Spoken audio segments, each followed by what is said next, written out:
I became homeless, and I was sitting outside of my trap house, and so-called friends are supposed to come help me out, take my stuff to a storage, never came, and I was just sitting there in the wrong side of the neighborhood, and this mind came to mind, like, man, I gotta get my life together, or I'm gonna die out here. And I remember this neighbor of mine came, and he would always minister the gospel to me, but like I would hear him in and out, like, yeah, I follow God, yeah, I go to church, but my lifestyle wasn't, showing the goodness or the fruits of God, we could say. And he prayed for me. I remember, I was in a neighborhood that had a lot of issues with the neighborhood gang at that time. I mean, I had no way of calling anybody, and I was like, I gotta call somebody. Like, I'm gonna call my mom, maybe she'll give me a ride. I remember that I was walking down the neighborhood, and I seen a car flying through the street, and it was like its lights were off, and they were like, "There goes Sal," and it was like the car started flying, and I just seen the gunshots fire out the barrel, just gave me my way, and I just felt the bullets flying past me. I remember I ran to this creek side, I jumped this fence, and the other side of the fence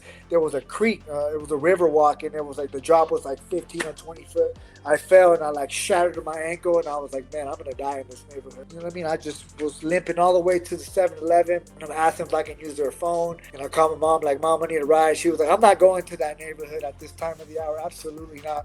I need you to meet me at this gas station. I was like, I had to walk through the neighborhood that I just got. Like, if I walk through that neighborhood, I'm gonna die.